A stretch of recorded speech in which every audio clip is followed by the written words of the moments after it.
আসসালামু আলাইকুম দর্শক, মমতা কুকিং হাউস থেকে সবাইকে স্বাগতম। চলে আসলাম নতুন আরেকটা রেসিপি নিয়ে। আজকের recipe chicken barbecue. Chicken barbecue বলেন, চিকেন রোস্ট বলেন, যেটাই হোক না কেন বাচ্চাদের কিন্তু এটা অনেক পছন্দ। চাইলে আপনারা আপনাদের বাচ্চাদেরকেও এভাবে তৈরি করে দিতে পারেন। তো প্রথমে আমি চিকেনটাকে কেটে ধুয়ে পরিষ্কার করে নিয়েছি, তারপরে একটা ছুরি দিয়ে এভাবে কেটে নিচ্ছি যাতে করে মশলাগুলো ভিতরে ভালো করে ঢুকে। আপনারাও এটাকে এভাবে কেটে নেবেন। ছুরি দিয়ে কাটা হলে এটাকে লেবুর রস দিয়ে ভালো করে একটু কচলে ধুয়ে নেবেন, তাতে করে চিকেনের যে গন্ধটা থাকে সে গন্ধটা আর থাকবে না। সেটা আমি আপনাদেরকে আর দেখালাম না। এবার আমি ম্যারিনেশন করে নেব। তো প্রথমে আমি সসগুলো দিয়ে নিচ্ছি। হাতের কাছে যা থাকবে আপনারা তাই দিয়ে করতে পারেন। আমার হাতের কাছে যা ছিল আমি রেসিপিটা তাই দিয়ে করেছি। প্রথমে আমি বারবিকিউ সসটা দিয়ে দিলাম, তারপরে দিয়ে দিলাম সয়া সস, তারপরে হচ্ছে টমেটো সস। এভাবে করে দেখবেন ঘরের ভিতরে যে কোনো কিছু করলে সেটা অনেক স্বাস্থ্যকর আর অনেক হেলদি হয়।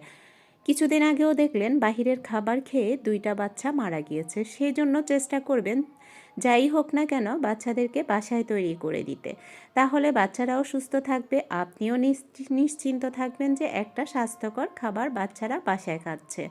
তো প্রথমে আমি দিয়ে দিলাম সসের পরে স্বাদমতো লবণ, একটু কালো গোলমরিচের গুঁড়া, জিরার গুঁড়া, ধনিয়ার গুঁড়া, লাল মরিচের গুঁড়া, আদা রসুনের পেস্ট।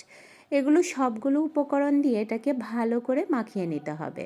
একটু আস্তে সময় নিয়ে মাখিয়ে নেবেন যাতে করে ভালো করে চিকেনের ভিতরে মশলাগুলো ঢুকে যায়। এরপর আপনি এখানে তেলটা দিয়ে দিতে পারেন। আমি এখানে সরিষার তেল দিয়েছি, আপনারা চাইলে আর একটু তেল বাড়িয়ে দিতে পারেন। আমি এখানে ঘি দিয়েছিলাম, যেটা কেটে গেছে আপনাদেরকে দেখাতে পারি নাই, সেজন্য আমি সরিষার তেলটা কম দিয়েছি। আপনারা ঘি না দিলে তেলটা আর একটু বাড়িয়ে দিতে পারেন। তারপর আমি এটাকে 2 ঘন্টা পর্যন্ত রেস্টে রেখে দিয়েছি। 2 ঘন্টা পরে আমি চুলায় একটা প্যান বসিয়ে এখানেও ঘি দিয়ে দিলাম। আমি এটা আজকে ঘি দিয়ে করব, আপনারা চাইলে সরিষার তেল দিয়েও করতে পারেন। সরিষার তেল দিয়েও এটা অনেক বেশি মজা হয়। এরপরে দেখুন আমি একটু সরিষার তেল উপর দিয়ে দিব। আপনারা চাইলে ঘিও দিতে পারেন। উপর দিয়ে এভাবে একটু ব্রাশ করে দিয়ে দিবেন যাতে উপরটা ড্রাই না হয়ে যায়।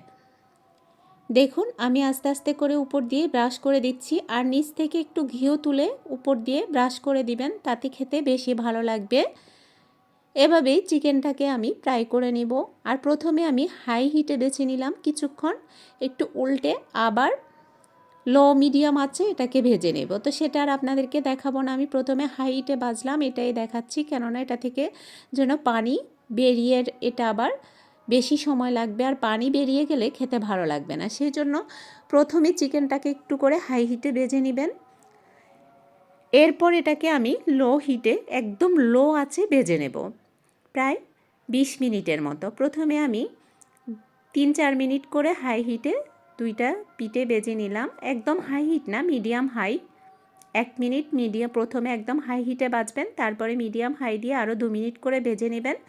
উল্টেও ঠিক একই রকমভাবে ভেজে নেবেন। এরপর এটাকে আমি লো আঁচে ভাজলাম আবার 20 মিনিট। দেখুন 10 মিনিট করে দুটো পিঠে ভেজে নিলাম, আর সেটা আপনাদেরকে দেখালাম না। অবশ্যই এভাবে ভেজে নেবেন। যেহেতু আমি একদম লো হিটে ভাজলাম সেই জন্য এটার উপরের অংশটা পুড়ে যায় নাই। আর চাইলে আপনারা আর একটু আঁচ বাড়িয়ে দিলে এটা একদম পোড়া পোড়া হবে। আমি একদম বেশি পুড়ে ফেলি নাই, একদম পোড়া পোড়া করতে চাইলে আর একটু আঁচটা বাড়িয়ে দিবেন, তাতে করে এটা একটু পোড়া পোড়া হবে, খেতে ভালো লাগবে। যেহেতু আমি ভিডিও তৈরি করলাম দেখতে সুন্দর দেখানোর জন্য, আমি একদম পুড়ে ফেলিনি। আপনারা চাইলে ওভাবেও তৈরি করে নিতে পারেন। এভাবে চিকেনটাকে আমি রেডি করে নিয়েছি।